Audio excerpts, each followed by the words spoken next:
Assalamualaikum warahmatullahi wabarakatuh. Perkenalkan, nama saya Siti Nurjunita dengan NIM 2305086082. Saya dari kelompok 5. Di sini saya sekarang akan mempresentasikan materi, yaitu perkembangan fisik dan kinetik dalam pembelajaran bahasa Inggris. Oke, sebelumnya saya akan membacakan dulu apa saja materi yang akan saya sampaikan pada video kali ini. Oke, pertama yaitu ada pengertian perkembangan fisik dan perkembangan kinetik. Yang kedua yaitu ada kaitan perkembangan fisik dan kemampuan berbahasa. Yang ketiga yaitu peran gerakan dan aktivitas fisik. Dan yang terakhir yaitu adalah metode pembelajaran. Oke, yang pertama saya akan menjelaskan yaitu apa sih pengertian dari perkembangan fisik dan perkembangan kinetik. Pengertian dari perkembangan fisik. Jadi perkembangan fisik adalah proses perubahan yang terjadi dalam struktur fisik tubuh manusia seiring berjalannya waktu. Contohnya yaitu seperti anak bayi yang berkembang menjadi balita, kemudian menjadi anak TK, remaja, hingga dewasa seperti itu. Selanjutnya yaitu pengertian dari perkembangan kinetik. Jadi perkembangan kinetik adalah perkembangan yang terkait dengan kemampuan motorik atau gerakan tubuh. Jadi contohnya bayi kan belum bisa apa-apa, cuma bisa kayak ya tangannya gini-gini gitu-gitu ya. Nah, sehingga saat mereka tumbuh menjadi anak balita atau anak remaja, nah mereka dapat mengontrol pergerakan tubuh mereka sendiri. Contohnya ya seperti dalam mereka ingin menunjukkan sesuatu. Nah, kayak gitu. Mereka sudah bisa mengontrol pergerakan tubuh mereka sendiri. Oke, selanjutnya saya akan menjelaskan yaitu apa kaitannya perkembangan fisik dan kemampuan berbahasa. Jadi, kaitan dari perkembangan fisik dan kemampuan bahasa yaitu ada 5. Yang pertama yaitu kemampuan motorik untuk berbicara. Jadi semakin berkembangnya seseorang anak, nah semakin bertambahnya kemampuan mereka dalam berbicara atau berbahasa. Contohnya ya seperti saat mereka balita dan ketika mereka tumbuh menjadi remaja, sudah pasti ya itu sangat mempengaruhi perkembangan fisik mereka, sangat mempengaruhi perkembangan kemampuan berbahasa mereka. Oke, di sini saya akan menjelaskan mulai dari mereka bayi, yaitu usia 0 hingga 12 bulan. Nah, di situ pada saat itu bayi hanya mengeluarkan suara-suara seperti suara tangisan, mengerengek, senyuman, dan tertawa. Dan secara bertahap mungkin mereka mulai mengembangkan kemampuan yang menghasilkan suara-suara vokal sederhana. Seperti itu. Oke, yang kedua yaitu balita, umur 1 sampai 2 tahun. Nah, pada fase ini balita sudah mulai menggunakan kata-kata pertama mereka dan menggabungkannya dengan sehingga menjadi frasa gitu. Dan pada fase ini perkembangan fisik mereka itu mereka sudah mulai berkembang dan gerakan bibir mereka mulai bisa melafalkan sebuah kata. Oke, fase selanjutnya yaitu fase anak prasekolah, yaitu anak berusia 3 sampai 5 tahun. Pada fase ini, anak-anak sudah mempunyai kemampuan menggunakan kalimat yang lebih kompleks atau lebih baik ya.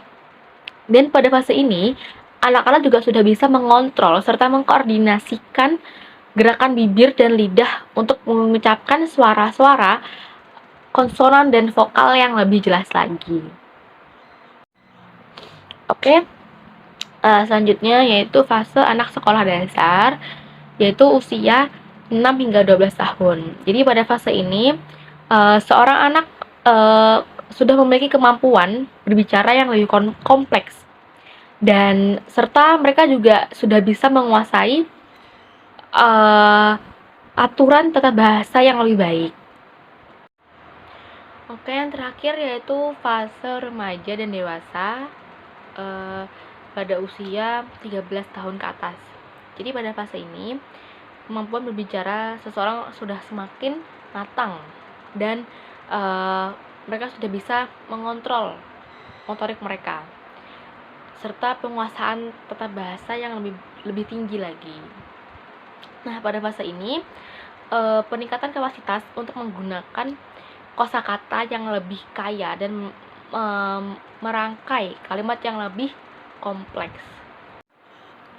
Oke, yang kedua yaitu milestone perkembangan fisik atau tahapan perkembangan fisik gitu ya, mulai dari bayi hingga dewasa. Yang pertama yaitu pada bayi usia 0 sampai 3 bulan.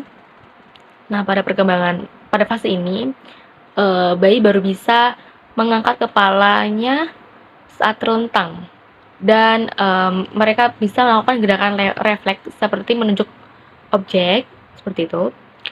Selanjutnya yaitu bayi usia 4 sampai 6 bulan. Nah, pada fase ini bayi sudah mulai bisa berbalik dari terlentang ke tengkurap. Oke. Dan pada fase ini bayi juga sudah bisa duduk tapi dengan bantuan orang tua ya.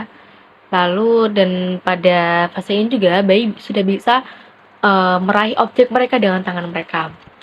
Oke, selanjutnya yaitu pada bayi usia 7 hingga 9 bulan. Nah, pada fase ini bayi sudah bisa merayap atau merangkak dan berdiri. Nah, berdiri pun itu masih dengan bantuan orang tua ya, atau dukungan dari orang tua. Dan pada fase ini mereka juga sudah bisa memindahkan objek dari satu tangan ke tangan yang lain, seperti itu. Yaitu pada fase bayi. Selanjutnya itu pada fase bayi umur 10 hingga 12 bulan. Pada fase ini bayi sudah bisa berdiri tanpa dukungan atau tanpa bantuan orang tua, gitu ya. Dan pada fase ini bayi sudah bisa berjalan, namun mereka masih dengan dukungan atau bantuan orang tua. Dan pada fase ini juga bayi sudah mampu menggerakkan jari-jari mereka. Seperti itu. Selanjutnya yaitu perkembangan fisik pada balita usia 1 sampai 2 tahun. Pada fase ini balita sudah bisa jalan dengan stabil dan mengenakan pakaian sendiri. Mereka sudah bisa menggunakan pakaian mereka sendiri. Lalu mereka pada fase ini sudah bisa merangkak dan menaiki tangga. Ya. Selanjutnya itu pada fase balita usia 2 sampai 3 tahun. Pada fase ini balita sudah bisa berjalan mundur, melompat dengan kaki bersama-sama dan menggunakan tangga dengan bantuan. Lalu mereka sudah bisa mengayuh sepeda. Oke, selanjutnya yaitu pada fase anak prasekolah usia 4 sampai 5 tahun. Pada fase itu mereka sudah bisa melompat dan berlari dengan keseimbangan yang baik. Dan pada fase ini mereka juga sudah bisa menangkap atau melempar sebuah bola. Oke. Selanjutnya itu pada anak prasekolah usia 5 sampai 6 tahun. Pada fase ini mereka sudah bisa berlari dengan keseimbangan yang baik dan melompat tali, bermain dengan kendaraan roda 2 seperti itu. Selanjutnya yaitu perkembangan pada anak sekolah dasar yaitu usia 7 sampai 9 tahun. Pada fase ini mereka mulai mengembangkan keterampilan motorik halus seperti dengan cara berenang, bermain, olahraga, seperti itu. Selanjutnya yaitu anak sekolah dasar usia 10 hingga 12 tahun. Nah, pada fase ini mereka sudah bisa mengontrol motorik halus mereka, yaitu dengan cara berolahraga yang lebih rumit gitu. Selanjutnya yaitu perkembangan pada remaja usia 13 sampai 15 tahun. Pada fase ini mereka sudah mengalami yang namanya pubertas ya. Dan mereka juga sudah mempunyai peningkatan kekuatan fisik mereka. Lalu sehingga mereka dapat melakukan kegiatan yang lebih banyak atau lebih rumit lagi. Yang terakhir yaitu remaja usia 16 sampai 18 tahun.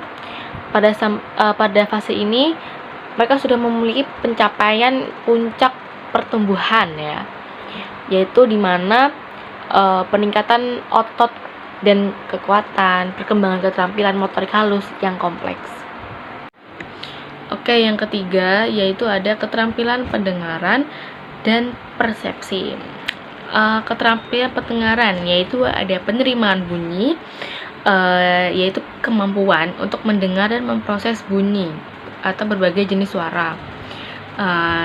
Di keterampilan pendengaran ini juga terdapat diskriminasi bunyi, yaitu kemampuan untuk membedakan antara suara-suara yang berbeda dan dapat mengenal pola bunyi. Selanjutnya itu ada pemahaman bahasa lisan, yaitu kemampuan untuk memahami dan merespon bahasa lisan ya, termasuk pengenalan kata-kata dan struktur kalimat seperti itu. Itu yang selanjutnya itu keterampilan persepsi. Oke, jadi persepsi ini yang pertama yaitu ada pengenalan bentuk dan warna, yaitu seseorang mampu mengenal dan membedakan antara berbagai bentuk dan warna. Yang kedua itu persepsi jarak. Jadi kemampuan ini tuh untuk memahami jarak dan kedalaman antar objek dalam lingkungan. Selanjutnya yaitu ada integrasi visual motor, atau bisa diartikan dengan koordinasi antara informasi visual dan gerakan motorik seperti menulis dan menggambar. Oke, yang keempat yaitu kaitan antara perkembangan fisik dan berbahasa dalam interaksi sosial. Jadi sudah pasti interaksi sosial itu sangat membantu seseorang dalam perkembangan kemampuan berbahasa mereka. Karena dalam berinteraksi sosial kita dapat mengungkapkan pendapat kita, mengutarakan opini kita, menanyakan pertanyaan. Lalu dalam interaksi sosial pun dengan berbicara dengan masyarakat sosial itu kita dapat mengembangkan tata bahasa kita seperti itu. Jadi kita dapat memilah gitu ya, mana kata yang bagus untuk dikeluarkan, mana kalimat yang sehingga seseorang jika mendengar itu paham dengan kalimat yang kita katakan. Yang kelima yaitu perkembangan otak. Perkembangan otak dalam berbahasa adalah proses kompleks yang melibatkan berbagai area dan jalur otak. Sejak lahir hingga masa sekarang, otak anak mengalami pertumbuhan dan perubahan yang signifikan dalam konteks berbahasa. Karena dari mereka usia balita atau masih bayi, sudah pasti ya pada usia tersebut bayi masih belum bisa mencerna kata, mendengar bunyi yang jelas, melafalkan kata, lalu apalagi membuat suatu kalimat seperti itu, sehingga otak mereka dapat berkembang seiring berjalannya perkembangan fisik mereka. Jadi saat mereka sudah remaja atau balita, otomatis kebanyakan ya secara umumnya itu dapat mengembangkan cara berbahasa mereka juga. Oke, selanjutnya saya akan menjelaskan mengenai peran gerakan dan aktivitas fisik dalam pembelajaran bahasa Inggris. Oke, di sini saya ada 6 gerakan dan aktivitas fisik dalam pembelajaran bahasa Inggris ya, peran. Nah, yang pertama yaitu meningkatkan konsentrasi. Jadi adanya aktivitas fisik dapat membantu meningkatkan konsentrasi dan perhatian. Contohnya pada saat pembelajaran, seorang guru melakukan suatu perumpamaan atau praktik, atau seorang guru melakukan membaca suatu artikel atau penutur bahasa asli gitu ya. Nah, itu dapat meningkatkan konsentrasi seorang anak dalam mereka belajar berbahasa. Yang kedua yaitu memperkuat koneksi antar neuron. Jadi gerakan fisik ya. Contohnya seperti senam, olahraga pagi. Nah, kegiatan fisik seperti itu dapat meningkatkan koneksi antar neuron sehingga sehingga mereka memiliki kemampuan berpikir dan memahami bahasa yang lebih tinggi. Yang ketiga yaitu pembelajaran aktif atau contohnya itu seperti pembelajaran melalui permainan ya, atau peran-peran atau intinya itu aktivitas fisik, yaitu dimana dalam sebuah pembelajaran itu mereka seperti mencontohkan gerakan mereka dengan media permainan seperti itu. Nah, itu dapat meningkatkan kemampuan mereka dalam berbahasa Inggris atau kemauan mereka dalam berbahasa Inggris. Yang keempat yaitu keterlibatan emosional. Jadi dalam pembelajaran, jika melakukan aktivitas fisik yang menyenangkan, itu otomatis dapat membuat emosional mereka merasa senang juga dan merasa semangat gitu ya. Mereka tidak dengan adanya pembelajaran dengan cara tadi itu seperti permainan atau mereka itu seperti melakukan peran-peran seperti itu, yang itu dapat meningkatkan emosional mereka yang lebih positif. Dan dengan cara tersebut mereka akan memiliki motivasi dalam diri sendiri, yaitu dengan mereka akan lebih semangat dalam belajar bahasa seperti itu. Lalu yang kelima ada pengajaran bahasa tubuh. Jadi melalui aktivitas ini, yaitu aktivitas dengan cara melalui gerakan tubuh, itu dengan cara mereka dapat mempelajari bahasa tubuh atau mengekspresikan wajah dan gerakan yang relevan dalam berkomunikasi.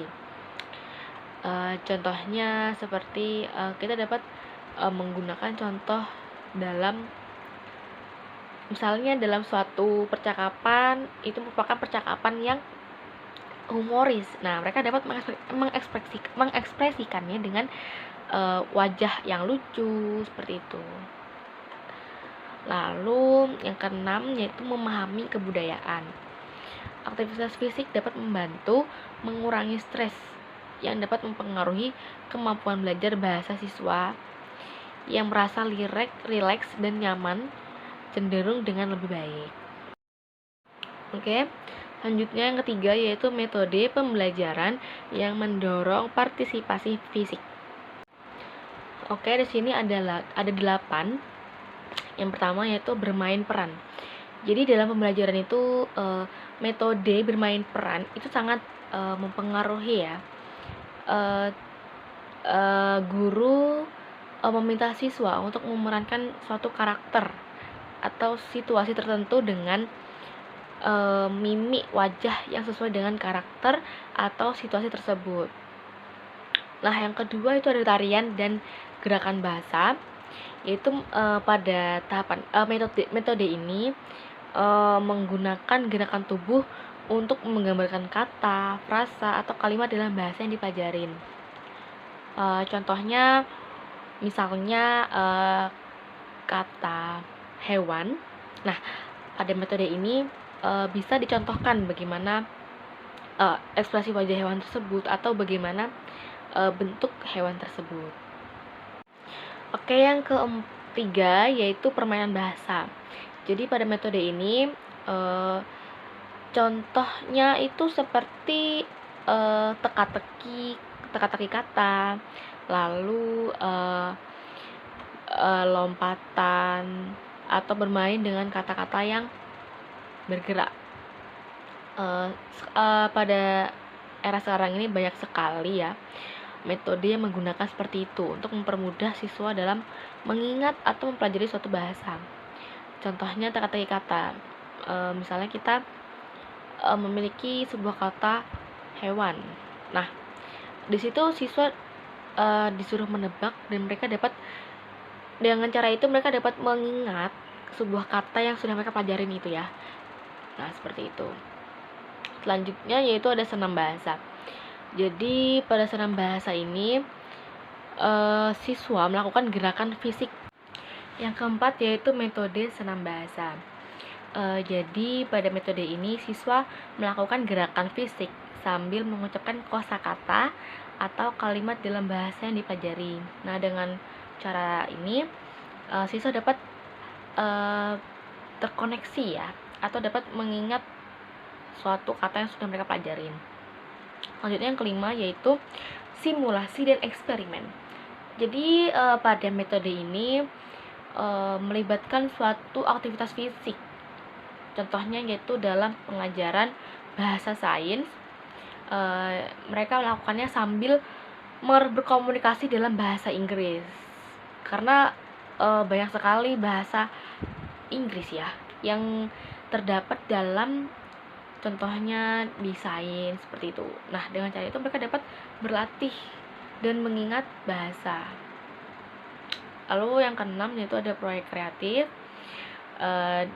Pada metode ini siswa diminta untuk berkolaborasi dengan proyek kreatif yang melibatkan konstruksi fisik seperti membuat maket, boneka, atau alat peraga yang terkait dengan pelajaran bahasa.